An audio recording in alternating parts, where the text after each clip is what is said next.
Grease popped like tiny fireworks as the fryer sighed itself to sleep. I shut it down, slid the metal basket into place, and wiped the counter with slow circles that hurt all the way up my forearms. The clock above the soda machine blinked 12:01 a.m. in tired red. My hair smelled like oil and pepper. My shoes held the day the way a sponge holds dishwater. "Night, Margaret," called Darius from the back, breaking down boxes with a knee and a thud. "You good getting home?" "I've been getting home since before you were born," I said, and managed a smile. He laughed and shook his head. "You're a machine." He meant it kindly. I still wished it didn't have to be true. I washed my hands twice, but the smell lived in the skin. My reflection in the chrome of the warmer looked like fog. White hair pinned flat, dark uniform, name tag straight as a prayer. I tugged my cardigan from the hook and felt how the cuffs were turning shiny from rubbing against trays. No one ever tells you work can sand you smooth. Outside, the night was wet enough to catch the streetlights. I took the last bus, the kind where you know every face by habit. A nurse with heavy eyelids, a kid whose headphones leaked ghosts of music, a man asleep with his chin on his chest and his hands around a brown paper bag like a baby bird. The driver hummed Old Soul and kept the heat too high. I counted the stops without looking. The bus sighed at mine, and I stepped down careful because my knees complained when I surprised them. The house looked the same as it always did in the dark. Our porch light burned yellow, the one my husband insisted on installing himself when he said, "We'll always keep a light on for family." He meant it then. I held the rail and climbed the 3 steps. 1, 2, 3. Slow as I had the night he died. Only I didn't cry on the 3rd one anymore. The door opened onto the glow of the television. Laughter from a show I didn't know swam through the living room. Lily was spread out on the couch, blanket thrown over one leg, phone alight in her hand. She didn't look up. "Hi, sweetheart," I said, and turned toward the kitchen, because the kettle sounded like forgiveness at the end of a shift. "Don't sit on the couch," Lily said, her eyes still on the screen. "You'll make it smell." The words fell in the room like a dropped plate. Everyone pretends they didn't hear. I stopped with my hand on the back of the dining chair. The cardigan on my shoulders clung to me, stale heat and fryer smoke tucked into the wool. I let the silence be longer than usual, like a coin sliding down a well. "I won't," I said finally. My voice was steady. I pulled out the chair, the one with the wobbly leg that no one else touches, and sat there instead. The dining table was a museum of other people's lives, a stack of glossy mail addressed to Sophie Daniels, Lily's math homework with little hearts over the eyes, a pizza flyer, an empty glass with a pink lipstick ring. My handwriting, grocery lists, pay stubs folded neat, had been pushed to the edge like crumbs. Lily yawned, tugged her blanket up, and turned the volume higher. "Mom said you left the pan greasy last time," she added, like an afterthought that wanted to hurt. "Try to clean better." "Of course," I said. I watched steam rise from the kettle I hadn't yet set to boil. I took off my shoes and lined them up by the baseboard, because the dirt of a job doesn't get to walk on the things you own. I washed my hands again at the kitchen sink, scrubbing the space between each finger until the skin stung. The lemon soap couldn't fight chicken and salt, but it tried. My tea mug, the chipped blue one from a garage sale 15 years ago, waited in its spot. I turned the kettle on and opened the cupboard for the cheap black tea I buy in bags that promise comfort and deliver routine. The quiet of boiling water filled the room until I could hear the bubbles sound like rain under tin. Sophie's keys jingled from the hallway.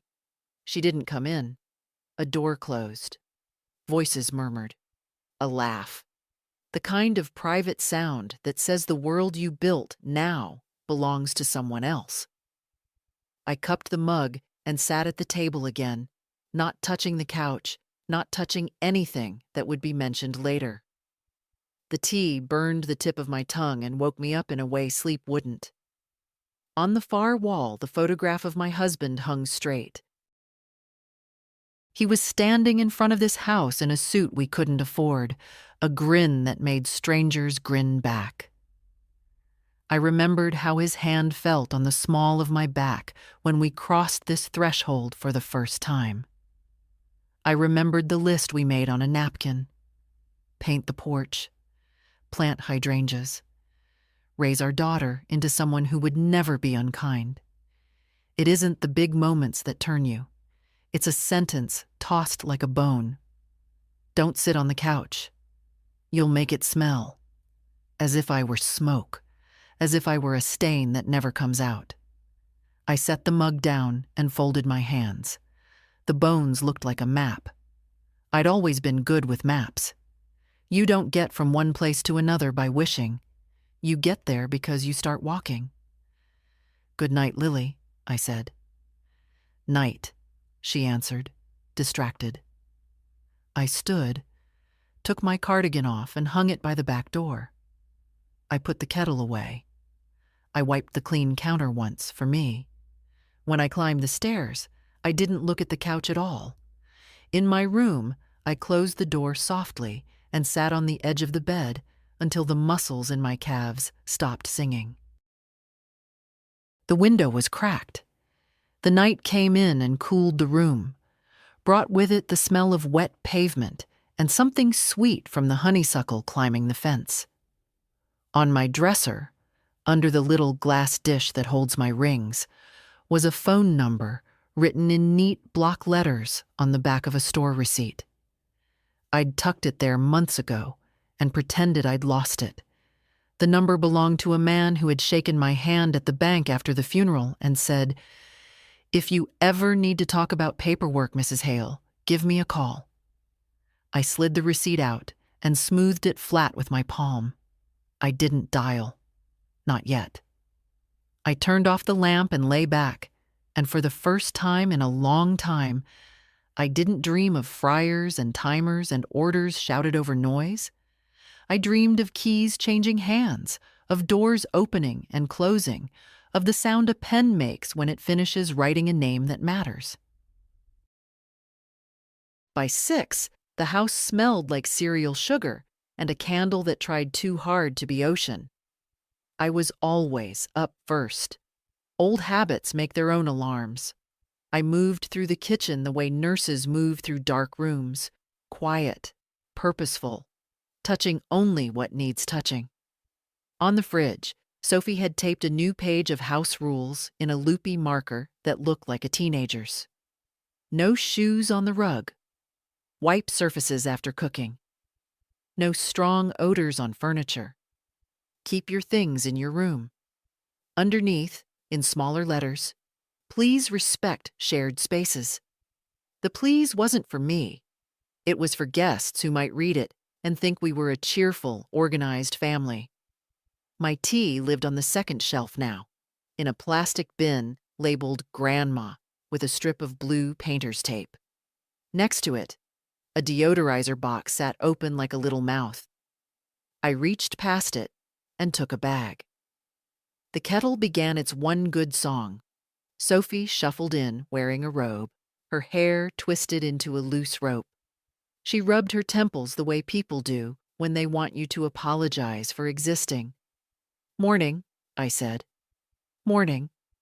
She opened a cupboard, frowned, and shut it again. "Lily's got an early practice. Don't run the blender while she's sleeping, okay? It vibrates the wall." "I don't use the blender." "Right," she said, already pouring almond milk into a bowl. "Also, the plumber's coming at 2. Can you be here to let him in?" "I have a shift," I said. She glanced up surprised, as if the job I had every night were a new inconvenience. Maybe text Darius to cover? The sink is more important right now. I'll make it work, I said, because it was easier, because every no cost me twice. She set her bowl on the counter and scrolled her phone. And can you not put your uniform in the washer with our stuff? The smell sticks. Use the small cycle, please, and run it twice. I've been washing clothes since the machine had a ringer, I said, trying to let humor carry what pride wanted to say. She didn't hear it. Thanks. She took a bite, grimaced. Did you move the good spoons again? I can never find anything. I looked at the drawer. I had shifted them forward last night so she wouldn't have to reach. Top right, I said. She found one, rinsed it as if it had been through something terrible, and returned to her phone. By the way, rent is due on Friday. Lily's tutoring got cut this month, so we're tight. If you have anything left over. I left a check on the hall table yesterday, I said. Oh. She blinked, searching the counter as if checks grew there. Okay, I haven't looked. It's under the bowl with the keys, I said, next to the light switch. Okay. She nodded, already somewhere else. Can you remind me to grab it before work? I will. The kettle clicked off. I poured the water, breathed the steam, and felt the first clean minute of the day ease into me. Sophie carried her cereal to the couch and tucked her legs under her, careful not to disturb the throw pillows arranged like an altar. The remote lived there now, on a little tray with coasters, because the couch had become a place with rules. I stayed at the table. That was where my world fit. A square of wood, one wobbly leg, the corner light that caught in my cup. The mail came in a glossy flood. Flyers for yoga studios, credit card offers with promises in bold, envelopes addressed to Sophie Daniels and sometimes to current resident, which felt honest. My envelopes, thin, official, stamped with words like notice and received, I stacked in a tidy pile and held together with a paperclip. They slid to the edge each day, and I slid them back. Lily thundered down the hall at 7:30.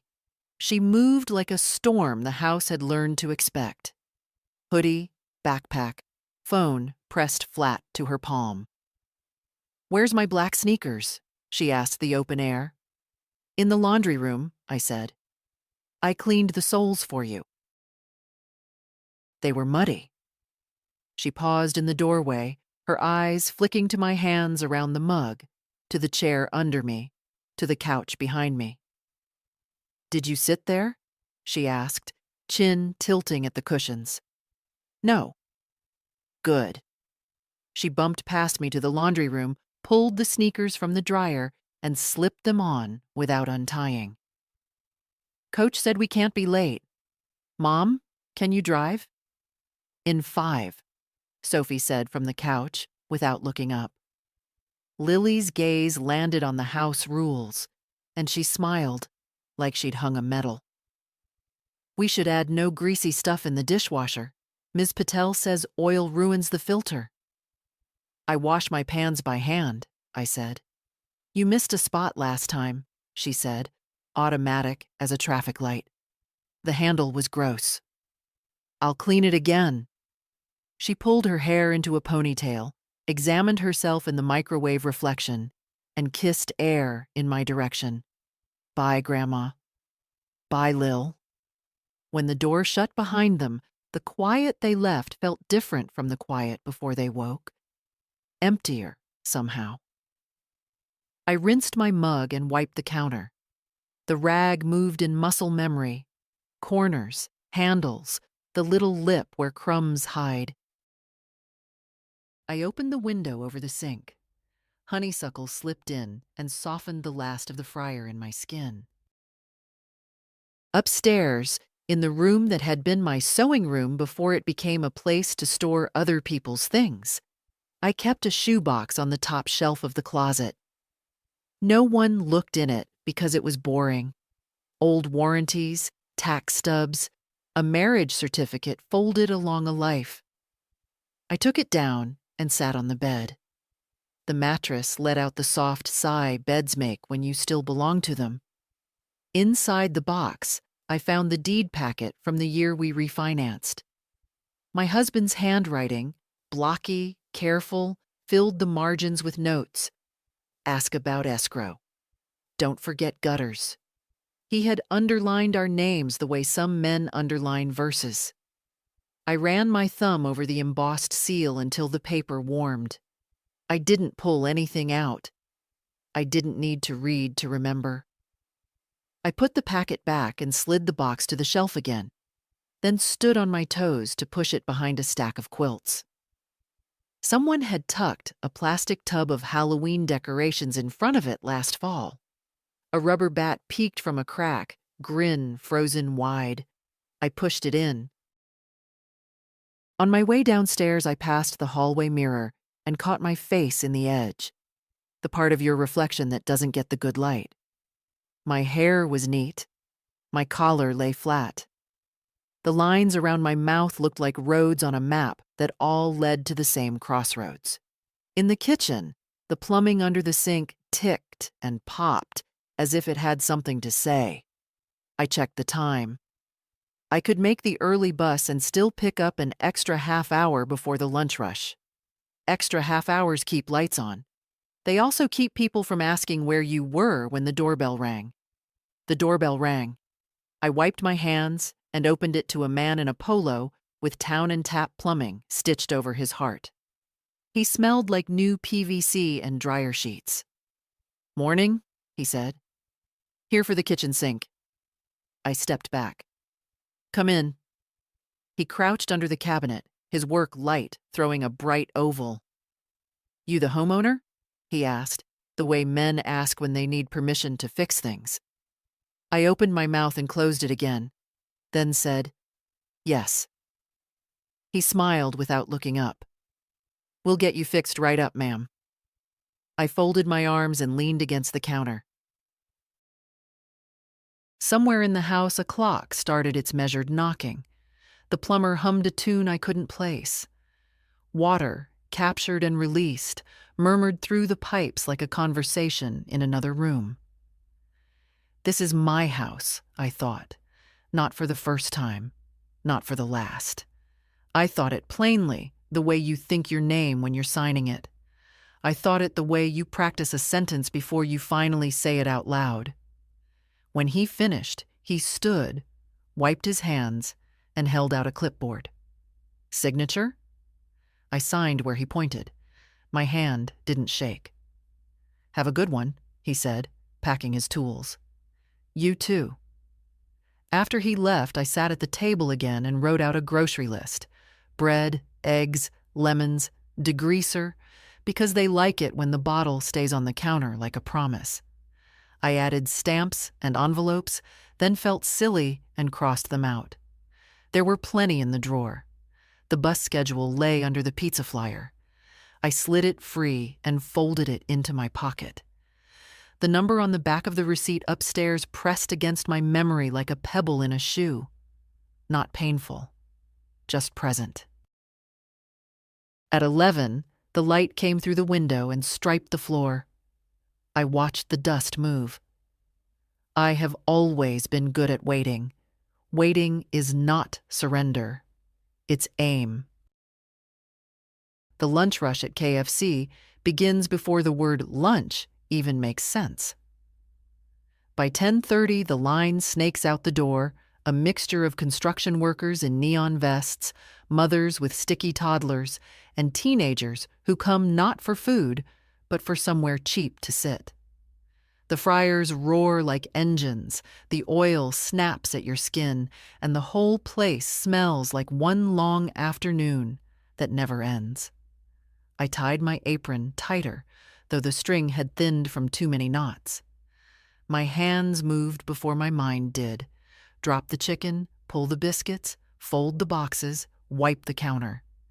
My knees ached like wet wood, but muscle memory kept the rhythm. "Margaret, can you grab that tray?" Darius called. sliding a stack toward me. He was young enough to laugh through the steam. His shoulders didn't notice the weight. "Got it," I said, lifting anyway. The tray burned the soft part of my palms, and the load pulled at my back. I carried it to the counter, each step careful, my shoes already soaked in the day's grease. A woman at the register frowned at me the way people do when they wonder why someone my age is still here. Her eyes slid away before pity became words. I pretended not to notice. "You learn to carry more than trays." By noon, the orders blurred. 12-piece original, family meal, extra gravy. The clock ticked in ketchup packets and chicken bones. When the manager barked about the pace, I bit my tongue. When a customer snapped that her fries were cold, I remade them without a word. Break time came 15 minutes late. I sank into the plastic chair in the back, wiped my forehead with a paper napkin, and flexed my fingers one by one. My uniform clung to me, salt and sweat stitched into the fabric. "You should take it easy, Miss Margaret," said Rosa, the high schooler on her second week. She looked at me with a mix of concern and disbelief. "Why do you even work nights? You don't have to prove anything to anyone." I smiled because it was easier than explaining. "Bills don't care how old you are," I said. She laughed, but I meant it. The truth was simpler and uglier. I worked so that the lights stayed on, so Sophie wouldn't complain about the electric bill, so Lily's practices and subscriptions and brand new sneakers came without anyone pointing at me. I worked because when my husband died, I learned that silence fills with responsibility if you don't fight it. I clocked back in. The fryer hissed, the timer shrieked, the bags tore. Grease leapt on my wrist, leaving a red dot that would become a blister by morning. I didn't flinch. Hours later, after the final trays were stacked and the counters scrubbed until they shone, I peeled off my gloves and felt my skin buzz like it had been plugged into the wall all day. Darius clapped me on the shoulder. "Machine," he said again. I only nodded. Machines don't complain. Machines don't sit on couches. Machines keep working until the cord frays. When I left, the sun had already given up. The bus smelled of damp coats and old gum. I sat by the window, hands in my lap, and watched the city roll by in strips of neon and rain. My reflection in the glass looked older than I remembered that morning. Home was warm, but not for me. Sophie's laughter drifted from the living room, mingling with Lily's high, sharp voice. They were watching a show, popcorn scattered on the couch I wasn't allowed to touch. I walked past them with quiet steps, careful not to interrupt. In the kitchen, I set my bag down and washed my hands. The water stung the blister on my wrist, but I kept scrubbing until the smell of fryer oil dulled. On the table sat the grocery list I'd written that morning. Next to it was a post-it in Sophie's handwriting. Margaret. Don't forget to buy air freshener. The house smelled like grease yesterday. I read it twice. My hand trembled, but not from the weight of the day. I folded the note once, then again, until it was a small square I could hide in my palm. I didn't throw it away. I slid it into my pocket instead. Some things you keep, not because you want to, but because they remind you. I looked toward the living room, at the glow of the television on their faces. They didn't notice me. They rarely did. I sat at the dining table, on the chair with the wobbly leg, and held the folded note. This house smelled like grease, they said. But it wasn't the house. It was me. And I thought, for the first time, maybe that wasn't such a bad thing. Friday nights at the house had changed. When my husband was alive, They used to mean board games on the porch, his laugh booming louder than the crickets, and me baking something that smelled like comfort. Now, Friday nights meant Lily's friends filling the living room with perfume clouds, phone flashes, and the kind of laughter that isn't warm. It's sharp, like glass breaking. I came home from my shift later than usual, shoulders heavy from hauling the fryer baskets. The porch light glowed, but the sound inside was louder than the hum of the night. Music thumping, voices climbing over one another. I opened the door slowly. The living room was crowded. 4 girls sprawled across the couch. I wasn't allowed to touch. Soda cans on the coffee table, chip crumbs ground into the rug. Lily stood in the middle like a host on a stage, hair curled, eyeliner thick, her phone in her hand raised like a mirror to the world. "Grandma's here," she announced when she saw me, in that tone teenagers use when they want the audience to laugh. Heads turned, eyes scanned me. The KFC uniform, the tired shoes, the cardigan I carried on my arm. One girl wrinkled her nose dramatically. "You," another whispered. "She smells like chicken." The laughter that followed wasn't cruel at first. It was just easy for them, like stepping on a dry leaf. But it grew. Lily smirked. "She always smells like that," she said. "We call her Grease Grandma." The words landed like hot oil on skin. The girls burst out laughing, clutching their stomachs, leaning into each other. Phones came up. Flashes popped. Maybe I was a joke on someone's story already. I stood in the doorway, cardigan still folded, shoes leaving faint prints on the floor. My first instinct was silence. The old habit.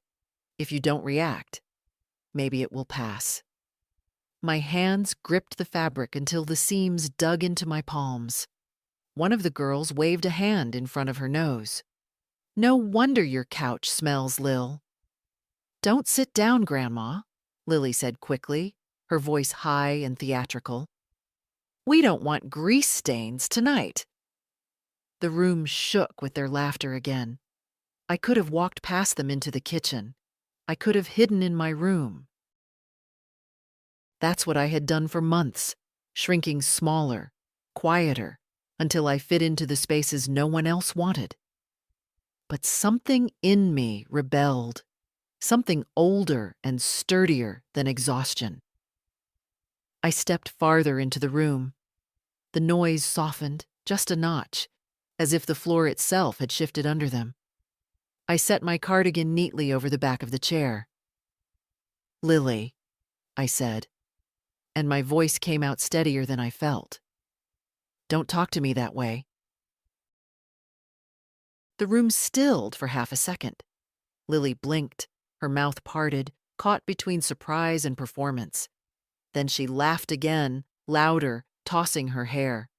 "Oh my God, did you hear that? She's mad. Grease Grandma's mad." Her friends howled. One imitated a chicken flap, arms waving.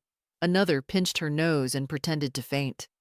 Something inside me went very still, not broken, not bruised, still like a pond before a storm. I didn't raise my voice. I didn't cry. "This is my house," I said quietly. They didn't hear me, or they pretended not to. Sophie appeared from the hallway, drawn by the noise. She looked at me, then at the girls, then back at me again, irritation sharpening her features. "What's going on?" "Nothing," Lily said quickly. "Grandma's being dramatic." Sophie sighed, crossing her arms. "Mom, please, don't make a scene. They're just kids." "They're not just kids," I answered, still calm. "They're your daughter's guests, and they're laughing at me in my own living room." Sophie pinched the bridge of her nose like she was the one burdened. "Please, just go to your room, Mom. You live here for free. Don't make things harder than they need to be." The words hit harder than the laughter. For free. As if my paychecks didn't slide under the bowl with the keys. As if the mortgage years, the papers with my husband's handwriting, the deed with my name embossed, meant nothing.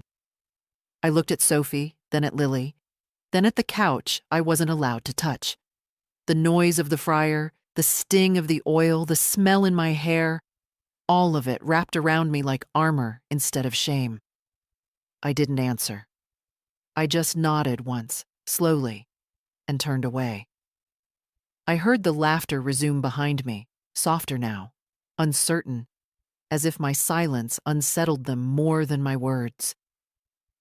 Upstairs in my room, I sat on the bed and opened the dresser drawer where I kept the receipt with the lawyer's number. I ran my thumb over the ink, smoothed the crease where I had folded it months ago. Their voices downstairs blended with the television, rising and falling like waves. But in my room, the quiet was heavy and purposeful. I could still hear Lily's words echoing, "Grease Grandma." But now, instead of burning, they cooled into something solid. They thought I was small. They thought I would stay silent forever.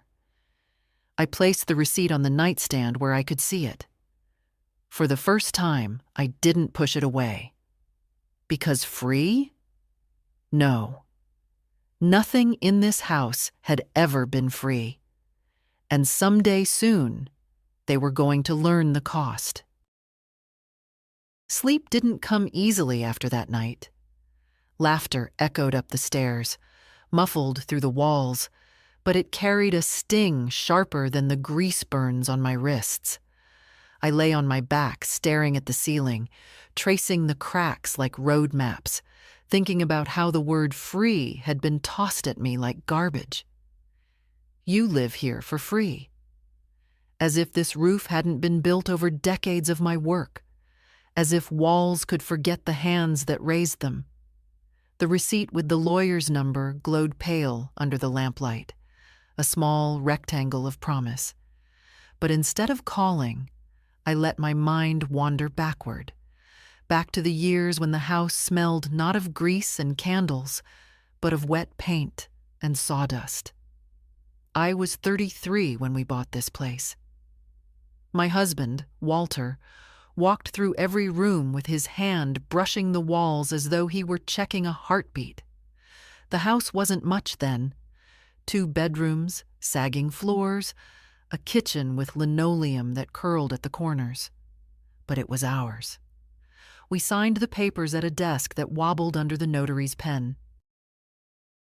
Walter shook the man's hand and grinned like a boy who'd just won a prize pig at the county fair. Outside, he picked me up right off the porch and spun me around until I laughed and begged him to put me down before the neighbors thought us mad. "We'll fix it up," he promised, still holding me by the waist. "Every nail, every shingle. We'll make it ours." And we did. We painted the siding a soft yellow, the color of sunlight on cream. We planted hydrangeas along the walk, blue as ocean spray.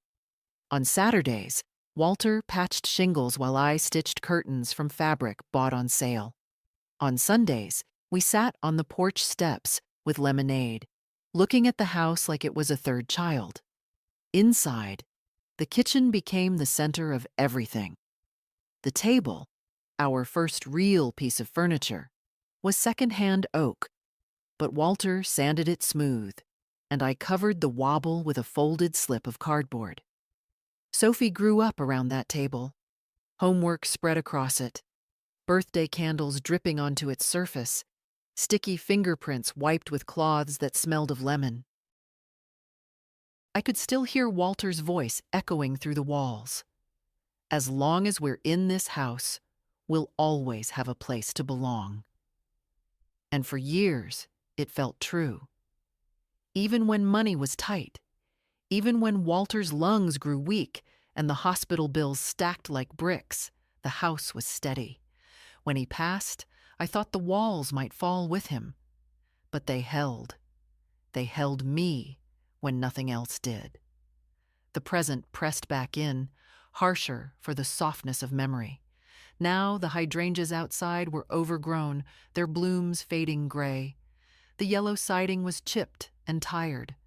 The kitchen table still stood, but my chair, the one Walter had claimed for me, had become the place no one else wanted. I went to the closet and pulled down the shoebox again.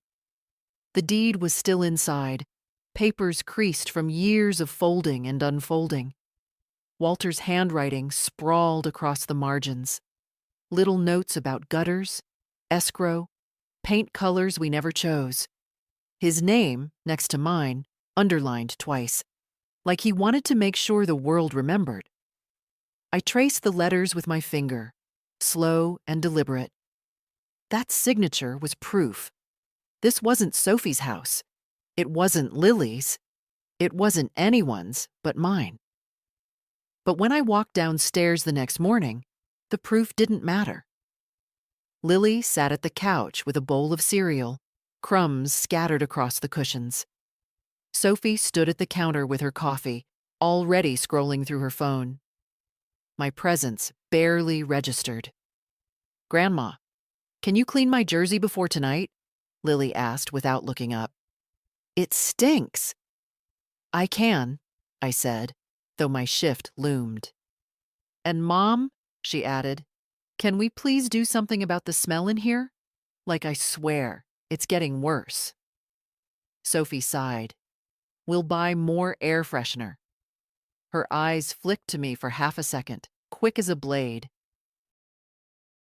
I pulled out my chair at the dining table, the wobble louder now than ever.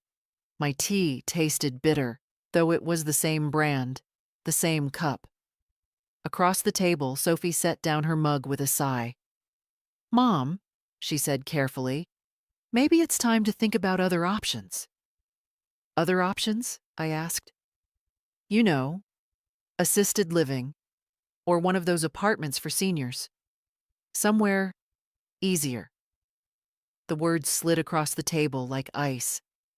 I looked at her, at the daughter I had raised under this very roof, and for the first time in years I saw her not as tired or stressed or distracted, but as someone who wanted me gone. "I don't need assisted living," I said softly. "Mom?" "This is my home," I interrupted, my voice low but steady. "I'm not going anywhere." The silence that followed was heavier than shouting. Lily crunched her cereal loudly, filling the space with deliberate noise. Sophie sipped her coffee, avoiding my eyes. I finished my tea, washed the cup, and set it in the drying rack.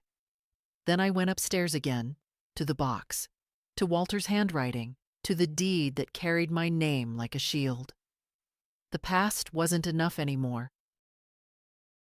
Memories wouldn't keep me in this house. Not against Sophie, not against Lily. If they wanted me gone, then it was time to remind them whose name was written on the line that mattered. And next time, I wouldn't be quiet about it. By Monday morning, the air in the house was thick with a kind of silence that wasn't peace. It was dismissal. I had learned that silence could mean many things. Between Sophie and Lily, it meant we've already decided what you are. I pulled on my uniform, the fabric stiff from too many washes, and headed downstairs. The kitchen smelled faintly of lavender spray, heavy and artificial, as if it were fighting a war against something that lived in the walls. My tea bin had been pushed farther back in the cupboard, behind Sophie's imported blends in glass jars with fancy labels. Lily sat at the counter with her phone, feet up on the stool. She didn't look up. "Grandma, the dishwasher's gross again." "Don't put your greasy pans in there. Mom had to clean it." "I washed them by hand," I said evenly. "Well, you missed spots. Useless old woman can't even clean a pan." The words snapped sharper than she intended, maybe, or maybe exactly as she intended. She didn't glance up to see how they landed. Something in me shifted. It didn't flare. No heat, no anger. just a slow tightening like a rope being drawn knot by knot. "Lily," I said, my voice low, "don't call me that again." She snorted, thumbs still moving across her screen. "Relax. It's just a joke." "Jokes stop being jokes when no one laughs," I said. Her head lifted for a second, eyes rolling, before she muttered, "Whatever." Sophie breezed in then, keys jangling, her hair pinned in a rush. She kissed the top of Lily's head, barely noticing me at the stove. "Mom, can you handle laundry today? I don't have time. Just separate mine from yours, okay?" I nodded, but the rope tightened another inch. At KFC, the day was heavier than most. The fryer spit angrily, and the weight of trays dragged my arms down until I thought my shoulders would give. When the lunch crowd surged, I moved on instinct. Drop, flip, carry, clean. "Miss Margaret," Rosa said, when she found me in the back scrubbing pans, "you're hurting yourself. Look." I glanced at my wrist. The blister from last week had torn open. A fresh one was already forming above it. Purple bruises lined the soft skin under my elbow from lifting the trays. "It's nothing," I said, rinsing the pan harder. "It's not nothing," she insisted. "Why don't you, I don't know, talk to your family? Shouldn't they be taking care of you?" I smiled, but it felt brittle. "Some things you take care of yourself." She hesitated, then touched my arm gently. "My abuela always said, strength isn't how much you carry, it's knowing when to stop." I carried the pan to the rack and stacked it with the others. The weight in my chest was heavier than steel. By the time I got home, my arms were leaden. The living room lights glowed bright, laughter spilling into the hallway. Lily and Sophie were curled on the couch, watching something on TV, bowls of popcorn balanced between them. "Did you do the laundry?" Sophie asked, eyes fixed on the screen. "I'll do it now," I said. "Just make sure you don't mix things again," she added quickly. "Last time my sweater smelled like fryer oil. I can't wear that at work." Lily snickered. "She can't help it, Mom. She is fryer oil." The laughter was quiet, but it might as well have been thunder. I turned, slowly, toward them. Sophie waved her hand dismissively. "Oh, stop it, Lily." But she was smiling. I climbed the stairs without answering. Their voices followed me, fading with each step. In my room, I shut the door and leaned against it, breathing slowly.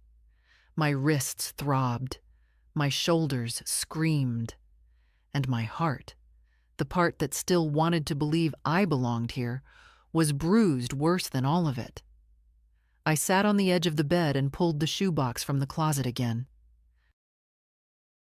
The deed, the notes, Walter's handwriting, all of it lay inside, unchanged, while I was worn thin.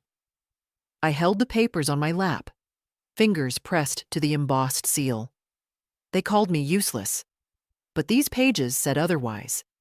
These pages were proof that everything here began with me. I folded the papers back into the box and set it carefully on the bed beside me. Strength wasn't about how much you could carry, Rosa's words echoed. Maybe strength was setting things down. Or maybe it was finally deciding what weight belonged to you and what didn't. Downstairs, their laughter rose again, careless, easy. I closed my eyes and thought, they believe I'm nothing. They believe I'll fade quietly into the corners. But I wasn't fading. I was waiting. Saturday came with a storm rolling low across the sky, clouds heavy and gray like damp wool. I'd hoped for quiet. But by mid-afternoon, Sophie had filled the kitchen with the clatter of plates and the hum of her voice on the phone. "Yes, come over," she said, pulling silverware from the drawer. "It'll just be casual, dinner, some wine. No big deal." She glanced at me when she hung up. We're having a few friends tonight. Could you maybe not make a mess in the kitchen until then? I'll stay out of the way, I said. She smiled faintly, as though relieved. Thanks, Mom. Just keep it simple. By evening, the table I'd polished for decades gleamed under candles Sophie had bought in bulk. A bottle of wine breathed on the counter. The smell of garlic and roasted chicken filled the house, richer than anything I usually cooked for myself. I stayed upstairs until I heard the doorbell. Voices followed. Two couples, all polite chatter and the rustle of coats. Their laughter drifted up the staircase like perfume. When I finally came down, Sophie was pouring wine. Lily perched on the couch like a queen. Her friends' parents had come, respectable people in pressed shirts and dresses. Mom, Sophie said, catching me in the doorway, we set a spot for you, over there. I looked where she pointed, not at the dining table where everyone else sat with plates already served, but at the small side table against the wall. One chair, a placemat. A napkin folded too neatly, as if the precision could disguise the insult. The guests glanced at me, polite smiles, tight around the edges. One woman tilted her head, sympathy flickering across her face before she quickly looked away. I walked to the side table. The chair wobbled under me, the same one I always used. Sophie set a plate down, chicken, potatoes, vegetables, arranged beautifully. There you go, she said, her voice light, almost cheerful. Hope that's okay. The conversation resumed without me. Laughter, stories, the clink of glasses. I cut my food slowly, chewing with care, each bite tasting more of ash than spice. From the main table, Lily's voice carried, pitched high. Grandma works at KFC, you know, till midnight sometimes. A murmur of surprise, then a quick attempt at politeness. That's admirable, one of the guests said gently, but Lily laughed. Yeah, she comes home smelling like fries. We can tell even upstairs. The table chuckled, awkward, uncertain, but no one stopped her. Sophie gave a tight smile, not looking at me. My fork rested against the plate. I didn't speak. My silence had become their permission. I thought of Walter, his broad shoulders bent under this roof as he replaced beams, his hands black with paint, when he swore this house would be ours forever.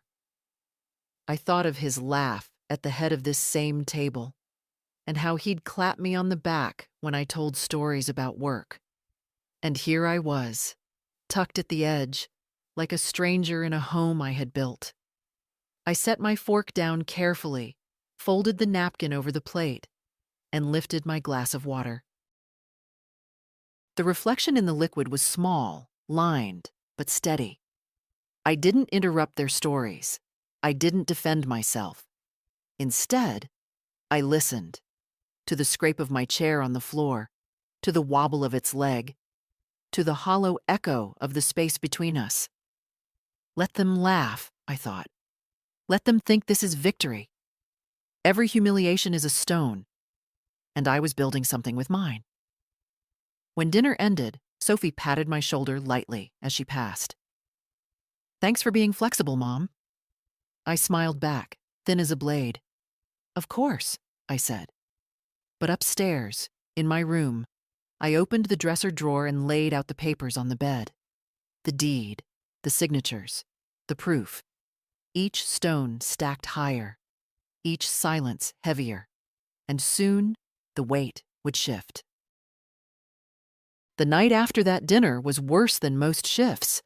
A fryer overflowed, and the burn on my wrist deepened into a blister that stung each time I bent my hand. The manager barked orders louder than the timers, and I carried trays until my shoulders screamed. By the time I left, the clock outside glowed past midnight, and even the bus driver looked half asleep. I stepped off at my stop, and climbed the porch stairs slowly. The yellow siding, chipped and tired, looked gray in the streetlight. Walter's porch lamp still shone, though the bulb flickered. Inside, the house was dark except for the glow of the television. The living room reeked faintly of perfume spray, the kind Sophie and Lily used to cover smells.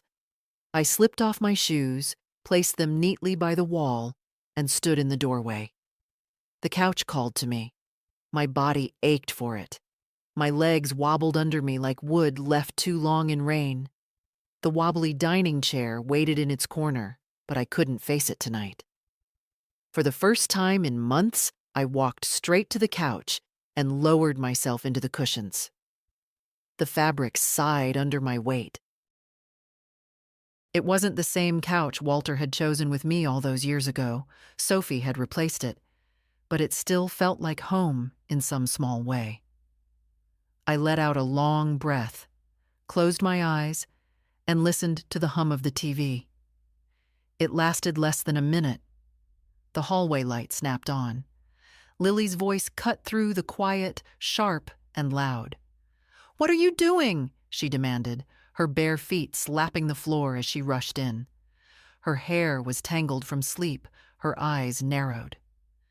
"I'm sitting," I said calmly, though my heart pounded. "I told you not to sit there," she shouted, her voice climbing high. "Now it's gonna smell again." Her words cracked in the room like thunder. She marched forward, snatching up the throw blanket as if it had been contaminated, holding it away from her body. "Do you even care?" she snapped. "You ruin everything." I sat very still. My hands rested on my knees. My bones ached, but something deeper inside me was steady, unmoved. "Lily," I said, my voice level, "you don't speak to me like that." She froze, startled, not because I was loud, but because I wasn't. Because for the first time, my words didn't shrink. Her lip curled. "Or what? You'll cry? You'll go hide in your room again? This isn't even your house." The sentence landed harder than her shouting. Sophie's words now sharpened in Lily's mouth. "This isn't even your house." But instead of burning, the words cooled into iron inside me. I stood slowly, my joints protesting. I faced her, close enough that she had to tilt her head to meet my eyes. "This house is mine," I said softly. "Every wall, every brick. Mine."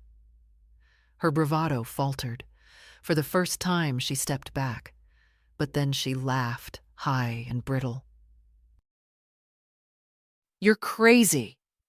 She tossed the blanket onto the floor and stormed back down the hall. "Wait until Mom hears." Her door slammed. Silence pressed in again, heavier than before, but different, thicker, charged. I lowered myself back onto the couch, deliberate this time. I sat there for a long while, letting the cushions hold me, letting the weight of what just happened sink into me. My hands rested flat against the fabric, claiming it as mine. On the wall, Walter's photograph caught the TV's glow. His grin looked almost conspiratorial, like he was in on something. I whispered to him, so low even the house wouldn't hear. "It's time."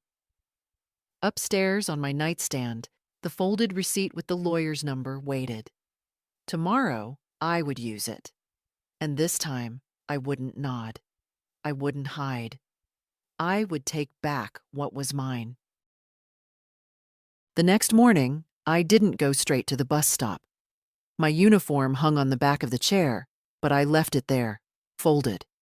Instead, I took out the shoebox, placed the deed inside a plain canvas bag, and slipped the folded receipt with the lawyer's number into my cardigan pocket. The sun was barely up. The house was quiet. Sophie still asleep. Lily snoring through her door. For once, I didn't make tea. I didn't even touch the kettle. I walked straight out the door, locking it behind me with the key that was still, after all these years, mine. The bus into town felt different without the scent of fryer oil clinging to me yet. My hands smelled faintly of paper, of ink, of old cardboard.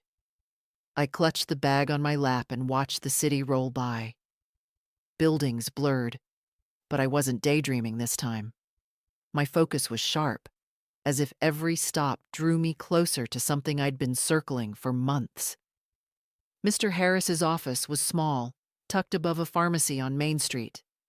The kind of place where the stairs creak and the waiting room smells faintly of dust and carpet cleaner.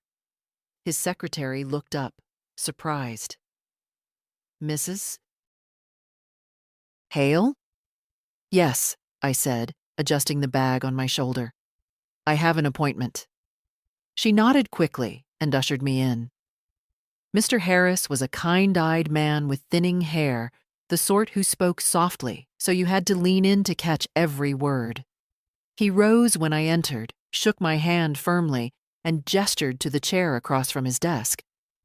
"It's been a while," he said, smiling gently. "What brings you here today?" I set the canvas bag on his desk and pulled out the deed. My hands didn't tremble. "I want to know exactly who owns this house." He slid on his glasses, scanned the papers, flipped through the signatures, his brow furrowed as he read, lips moving silently. Finally, he leaned back and tapped the page with his finger. "Mrs. Hale," he said, "this property is still in your name. Sole ownership. No transfer. No co-signers. No liens. Nothing has changed since you and your husband purchased it." The words struck me like a bell, loud, clear, undeniable. My name. Sole owner. "Not even Sophie?" I asked, though I already knew. He shook his head. "Not legally. She has no claim to the property unless you grant it. And as of now, you haven't." I let out a slow breath, one I felt in my bones. For months, they had spoken as though I were a guest. For years, I had let myself believe it. But here, in black ink, embossed seal, was the truth. The house was mine. It had always been mine. "What do you want to do?" Mr. Harris asked gently. I thought of Lily's voice, sharp and mocking. "Grease, Grandma." I thought of Sophie's sigh. "You live here for free." I thought of sitting alone at a side table while others feasted at mine. I met his eyes. "I want to make it official again. No confusion. No one else's name but mine." He nodded, pulling forms from a drawer. "We can file a reaffirmation of ownership. It won't change the deed, but it will put a legal timestamp that confirms your sole rights as of now. If there's ever a dispute, this will end it." I signed where he pointed. The pen felt heavy but right in my hand. Each stroke carved a line through months of silence. My name, written steady. When we finished, he placed the papers in a folder and slid it across the desk. "Keep this safe," he said. "And Mrs. Hale, you have more power than you realize." I stood, clutching the folder. "Thank you, Mr. Harris." On the bus ride back, I didn't look out the window. I held the folder tight to my chest, feeling the weight of it. It wasn't just paper, it was armor. It was proof. It was a key to every door in that house. At home, Sophie was in the kitchen, her hair damp from the shower, coffee mug in hand. She glanced at the folder. "What's that?" "Paperwork," I said simply, and walked past her. Upstairs, I placed the folder inside the shoebox, tucking it beneath Walter's old notes. Then I set the box at the very front of the closet. Not hidden, not buried. Visible, accessible. Mine. That evening, as I carried another load of laundry, Lily brushed past me in the hallway, wrinkling her nose. "You're washing your greasy clothes with ours again, aren't you?" I looked at her, not flinching. They're my clothes. In my washer. In my house.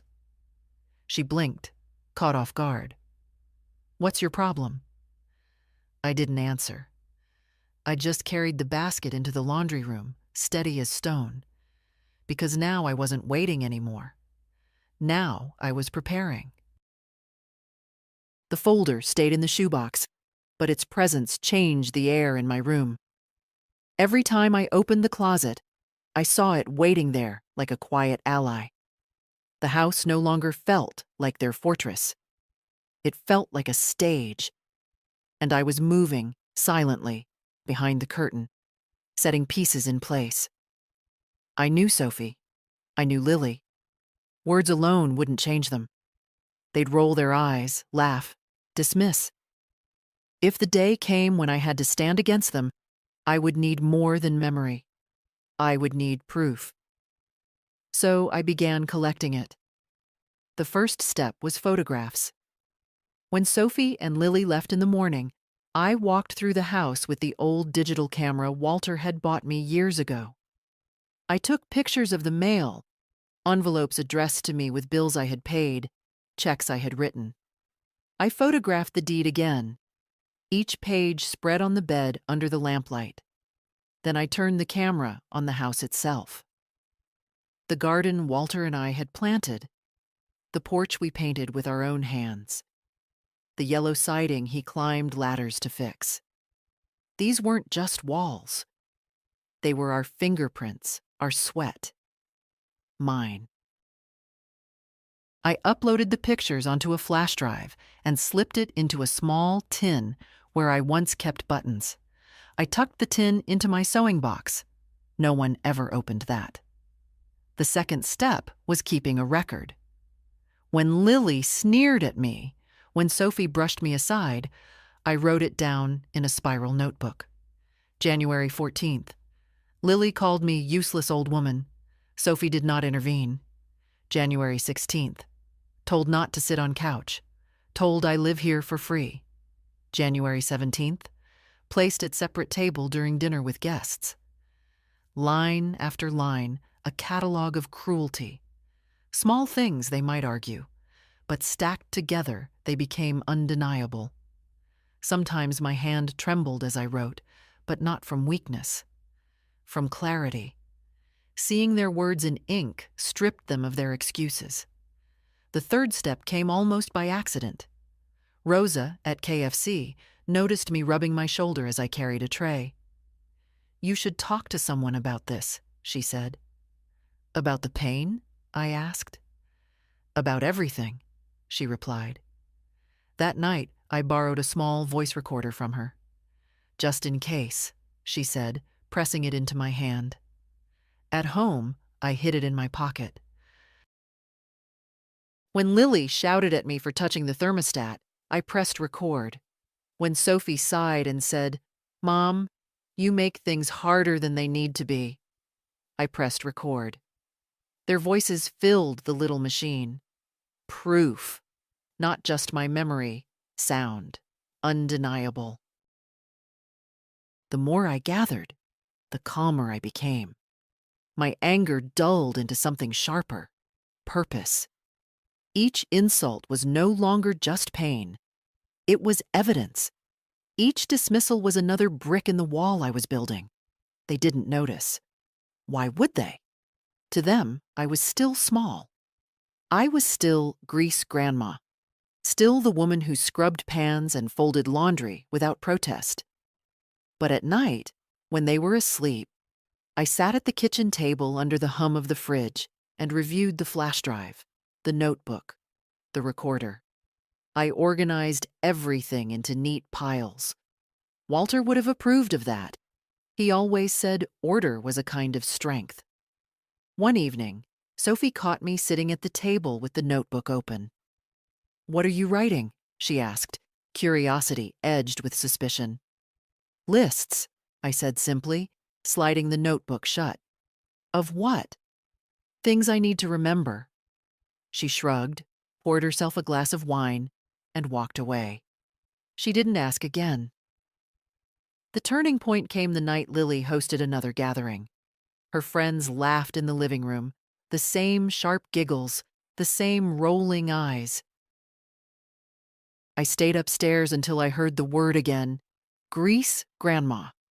They thought it was funny enough to repeat, to chant. I turned on the recorder in my pocket and walked down the stairs. When I entered the room, Lily froze for a split second, then smirked. "Hey everyone, this is her, the legend herself, Grease Grandma." Her friends burst out laughing. Phones lifted, recording me. I didn't flinch. I didn't speak. I simply sat in the wobbly chair at the side of the room, recorder humming in my pocket, collecting every word. By the end of the night, I had 30 minutes of tape filled with their voices. Lily thought she'd humiliated me. Sophie, watching from the doorway, thought she'd kept the peace. But I knew better. I went upstairs, closed my door, and placed the recorder gently on the nightstand. The notebook, the flash drive, the deed, the folder. They were no longer just scraps of survival. They were my arsenal. And when the time came, I would use every piece. It happened on a Saturday night. One of those evenings when the air outside was cold enough to sting the lungs.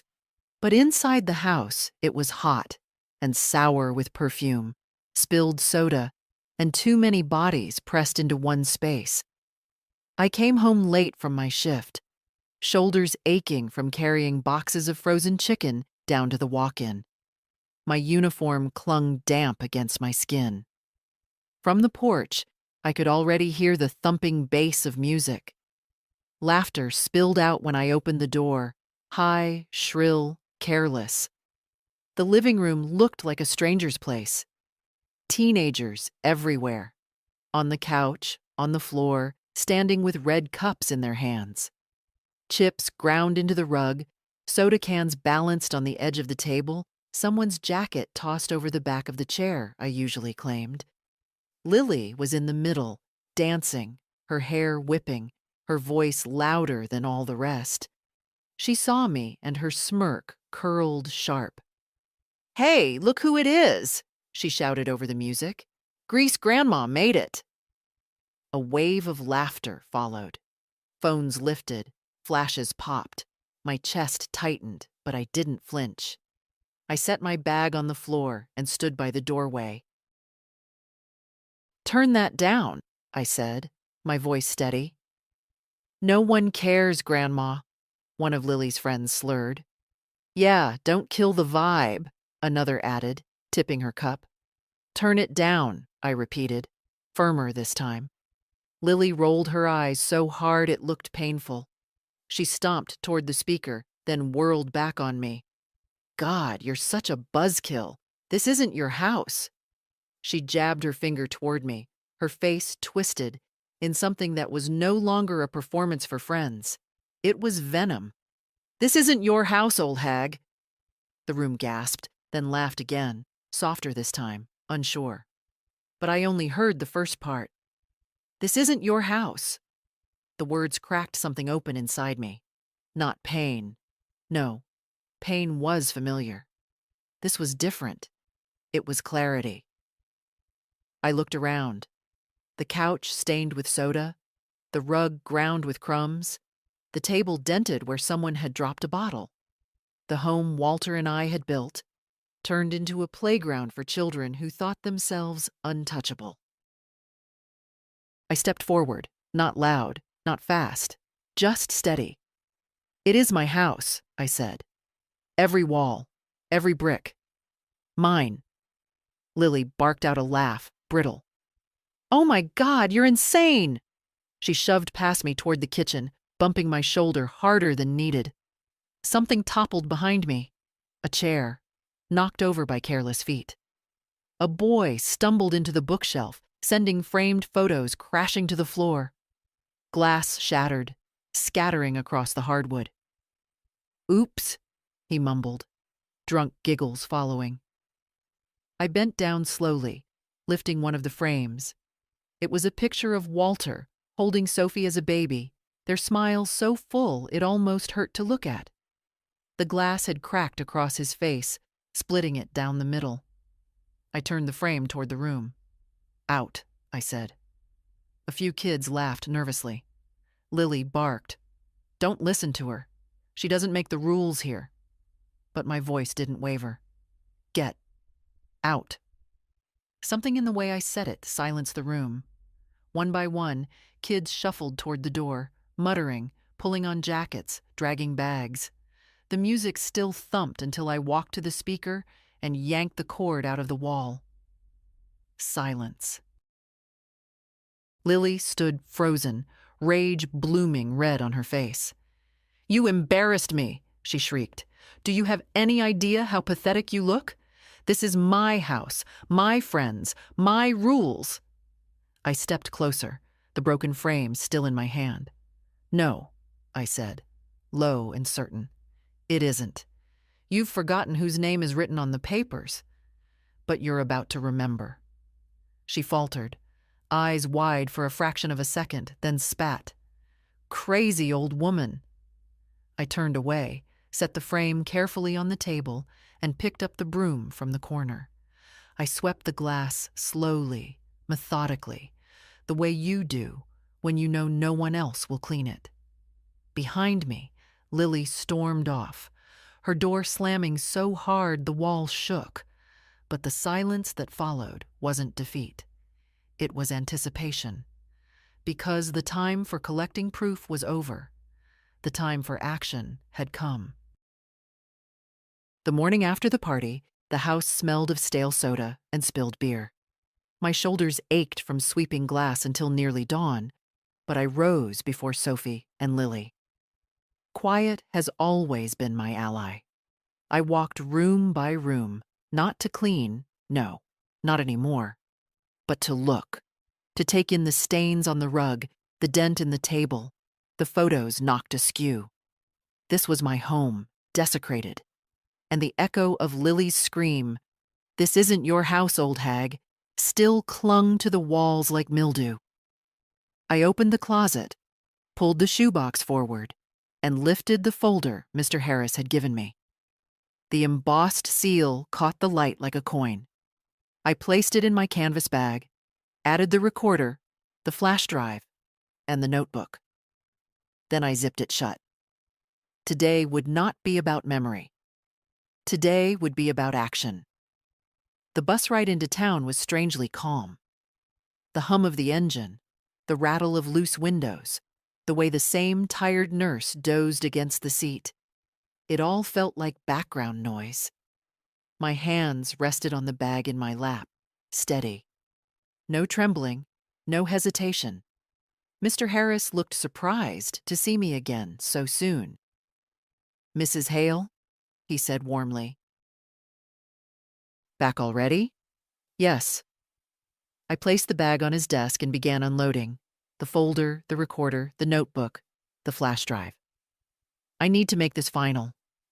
He adjusted his glasses, brows knitting. "Final in what way?"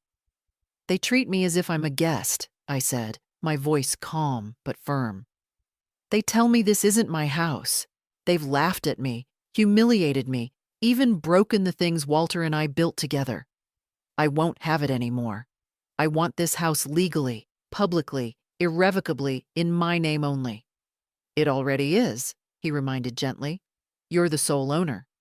"Yes," I said, "but I want it reaffirmed, recorded, so there can be no doubt, no loophole, no argument, and—" I tapped the notebook, then the recorder. "If they try to challenge me, I want them to face this." He listened, then opened a drawer, pulling out a thick stack of forms. "We can file a declaration of sole ownership with the county clerk. It's not required, but once it's entered into the public record, there will be no mistaking it. If your daughter or granddaughter attempt to claim tenancy, these documents will strip them of any legal standing." His words slid into me like iron. "That's what I want." He nodded slowly. "It's a strong step. You're sure?" I thought of Lily's laugh, Sophie's sigh, the side table at the dinner, the couch I wasn't allowed to touch. I thought of Walter's underlined signature. "I'm sure," I said. The pen didn't feel heavy this time. It felt like a key turning in a long rusted lock. I signed every page, slow and deliberate, my name written steady, strong. Each stroke was an act of reclamation. When it was done, Mr. Harris gathered the forms into a neat stack and slipped them into an envelope. He stamped it with the county seal and slid it across the desk. "Congratulations, Mrs. Hale. As of today, there is no legal ambiguity. This house is yours, and yours alone." I held the envelope to my chest. Relief didn't come, not yet, but resolve did. "Thank you," I said. "You deserve peace," he replied softly. "I hope this brings it to you." On the bus ride home, I didn't look out the window. I stared at the envelope, at the weight of it in my lap. My fingers pressed the seal until it left an impression on my skin. When I stepped off at my stop, the house loomed ahead of me. For the first time in years, I didn't see it as a place I was shrinking inside. I saw it as territory reclaimed. Inside, Sophie was at the kitchen counter, sipping coffee. Lily sat on the couch, scrolling her phone. Neither looked up when I entered. I walked straight past them, upstairs to my room, and placed the envelope in the shoebox. Then I set the shoebox on the dresser instead of hiding it. Visible. Present. At dinner, Sophie asked absently, "Mom, can you cover utilities this month? Things are tight again?" I looked at her, my face calm, my voice even. "We'll discuss it tomorrow." She blinked, surprised, but didn't press. Lily rolled her eyes and muttered something under her breath. I didn't answer. That night, I sat in the living room long after they'd gone to bed. On the couch. My couch. I leaned back into the cushions, folded my hands, and let the silence settle. The deed was no longer just a memory. It was a weapon, and the time to use it was coming soon. The next morning broke with a brittle kind of quiet. Frost clung to the windows, the sun barely rising. I sat at the dining table with my tea, black, plain, steady, while Sophie and Lily stirred awake upstairs.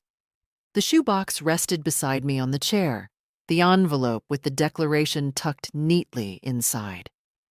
I could have revealed it then, slammed it onto the table while the house was still sleepy and soft. But patience is a weapon, too. I waited. By 9, Sophie patted down in her robe, yawning, her phone in hand. Lily followed soon after, already dressed for practice, hoodie zipped, hair pulled into a careless ponytail. Sophie poured herself coffee and frowned at the empty cereal box on the counter. "Mom, did you forget to go shopping yesterday?" "No," I said evenly. "I decided not to." Her head lifted, surprise flashing. "What do you mean you decided not to?" "I mean," I said, "that I make the choices about this house, not you." Lily snorted, grabbing her backpack. "Oh, here we go again. The whole my house speech. You don't pay the bills, Grandma. You don't even sit on the couch without us begging you not to stink it up." My hands rested flat on the table, steady. "Sit down, Lily." She blinked, caught off guard by the command in my voice. "What?" I said, "Sit down." Something in the tone made her obey, dropping into a chair with a huff. Sophie set her mug down, cautious now. "Mom, what's going on?" I reached down, lifted the shoebox, and set it on the table between us. Slowly, deliberately, I opened the lid. The papers lay stacked neatly inside. The deed, Walter's notes, the reaffirmation Mr. Harris had filed just yesterday. I slid the envelope forward, letting the county seal catch the morning light. This, I said, my voice low but unshaking, is proof. Legal, binding, undeniable proof. This house belongs to me, not to you, not to Lily. To me. Sophie blinked, color draining from her face. What are you talking about? I'm talking about ownership, I replied. Every wall, every floorboard, every inch of this property is mine. Your name is not on a single page. Neither is Lily's. You live here because I allow it. And after the way you've treated me, that allowance is ending. Lily rolled her eyes, but her smirk wavered. You're bluffing. I reached into the envelope and spread the documents out across the table, page after page of signatures, stamps, embossed seals. My name printed over and over, Walter's handwriting still in the margins of the older deed. Read, I said. Sophie leaned forward, hands trembling slightly as she scanned the pages. She looked up, her voice shaky. Mom, you can't be serious. I am, I said, cutting her off. For months you've told me this isn't my house. You've laughed at me, humiliated me, treated me like a stranger in my own home. But here, I tapped the documents, each word a hammer striking steel. Here is the truth. This house was mine the day Walter and I bought it. It was mine the day we planted those hydrangeas. It is mine today, and tomorrow, and every day until I choose otherwise. Lily's voice cracked sharp. You can't just kick us out. Yes, I said quietly, with a calmness that silenced them both. I can. The room went still. The only sound was the faint tick of the clock above the fridge. Sophie swallowed hard. Mom, please. We didn't mean... I leaned back in my chair, folding my hands in my lap. You meant every word. Don't lie now. You both wanted me gone, but it will be you who leaves. Tears pricked at Sophie's eyes. Lily sat rigid, jaw tight, fury burning across her face. You have 1 week, I said finally. Pack your things. Find somewhere else to laugh, somewhere else to sneer. This house is no longer yours to stain. I stood, gathering the documents calmly back into the envelope, and returned them to the shoebox. Then I carried it upstairs, leaving the silence behind me. In my room, I placed the shoebox back on the dresser, front and center. No more hiding. For the first time in years, I felt tall. Downstairs, muffled voices rose, angry, desperate, panicked. But none of it touched me. The decision was made. The house was mine again, and soon they would be gone. The week passed like a clock winding down, every tick pulling Sophie and Lily closer to the edge they refused to see. At first, they scoffed. Lily stormed around, slamming doors, muttering, "Crazy old hag," under her breath. Sophie tried reasoning, tried sighing, tried pretending it was all a bluff. But I didn't flinch. I didn't argue. I simply waited. By the 5th day, their whispers in the kitchen grew frantic. I could hear them late at night, Sophie's voice trembling, Lily's sharp with panic. Words like rent, motel, where will we go floated under my door. On the 7th day, I came downstairs with the shoebox tucked under my arm. The morning light spilled across the dining table, catching on the county seal of the envelope I placed in the center. Time's up, I said simply. Sophie froze mid-sip of her coffee. Lily dropped her phone onto the couch. You don't mean it, Sophie whispered, her face pale. I do. I sat in the chair, folded my hands. This house is mine. You've both had a week to prepare. Now it's time to leave. Lily shot up from the couch, eyes blazing.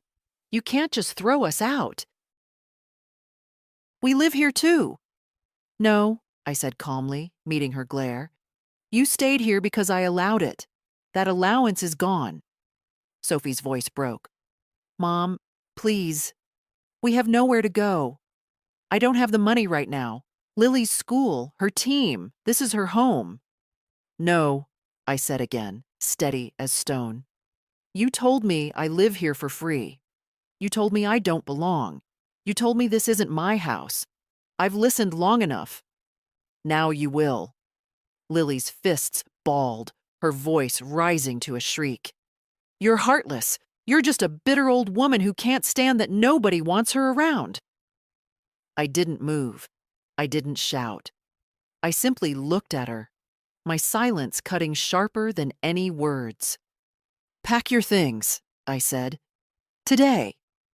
Sophie rushed forward, hands clasped together, eyes wet. Mom, we were wrong. We didn't mean it. Please. We need you. I need you. Her tears would have broken me once, but I had Rose's words in my head and Walter's underlined signature in my heart. Strength wasn't how much you carried. Strength was knowing when to set something down. You needed me when the bills came, I said softly. When the laundry piled up. When the lights had to stay on. But when I needed respect, you gave me mockery. When I needed kindness, you gave me silence. Sophie sank to her knees beside the table, clutching my arm. Don't do this. I pulled my hand free. I already have. The clock ticked above us, merciless. Lily shoved her phone into her pocket, her face red with fury. You'll regret this. Who's going to take care of you when you're old and useless? I stood slowly, each joint stiff but sure. Not you, I said. Never you. The silence that followed was louder than her scream. Sophie sobbed quietly, her shoulders shaking. Lily stormed upstairs, stomping hard enough to rattle the frames on the walls. I waited. An hour later, suitcases appeared by the door. Sophie's hands shook as she zipped them. Lily dragged hers angrily, nearly tearing the lining. When they finally stood on the porch, Sophie turned one last time, her face blotchy with tears. Mom, are you really going to lock us out? I met her eyes, steady and cold. This is my house. You don't belong here anymore. Then I closed the door. The latch clicked into place, final as a gavel. I stood in the quiet hallway, the air suddenly clean. The house seemed to breathe again. Walls lighter, floors steadier, the silence not empty, but full. I walked to the couch, lowered myself into the cushions, and let out a long breath. The same couch I had been forbidden to touch. I pressed my hands into the fabric, claiming it at last. Through the window, I could see them standing on the porch, small against the street, clutching their suitcases. The rain began, soft at first, then steady, drenching them as they argued, pleaded, shouted. But their voices were muffled now, no longer reaching me. I leaned back, folded my hands, and whispered to the photograph of Walter on the wall. It's done. And for the first time in years, I felt free. The storm outside didn't let up. Rain hammered the roof, slid in rivers down the porch steps, and plastered Sophie's hair flat against her face. Lily stood beside her, arms crossed, hoodie clinging, fury simmering like wet fire. Their suitcases sat on the ground, wheels splashing in puddles.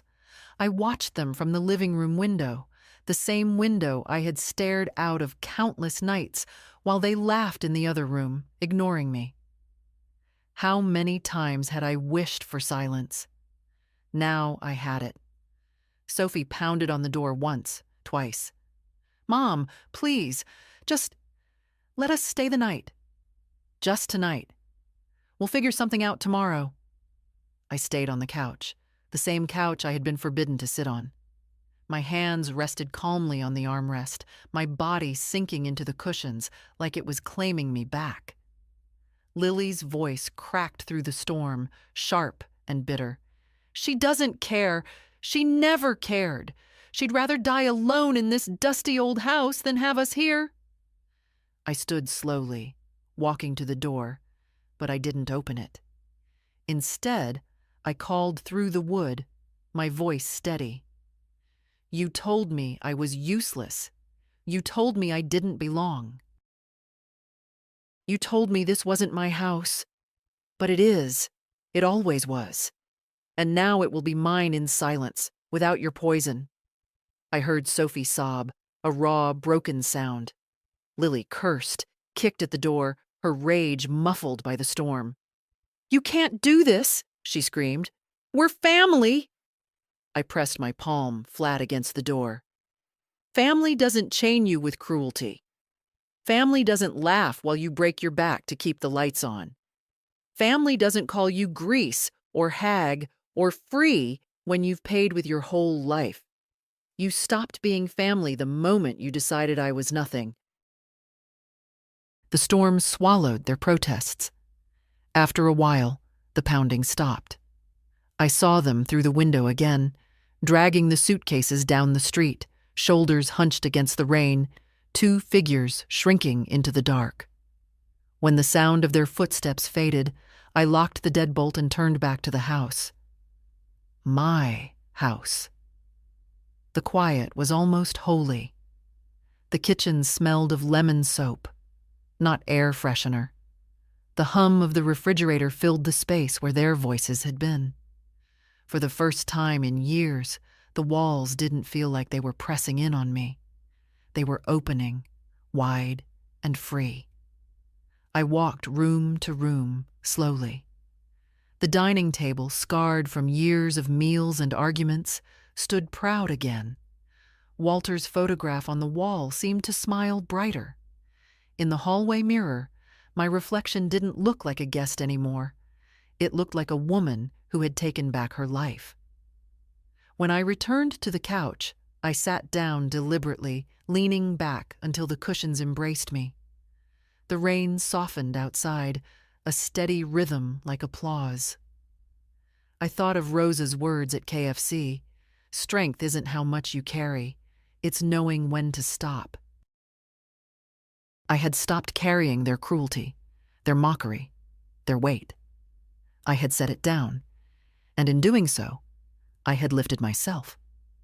I looked at Walter's photograph, raised my glass of water toward it, and whispered, "We built this together." And I kept it. For us. Then I turned my gaze forward, not at the past, not at the pain, but at the silence I had earned. Because respect isn't asked for. It isn't begged. It's taken back. And if you've been treated like a guest in your own life, remember this: don't wait for permission. Take it back.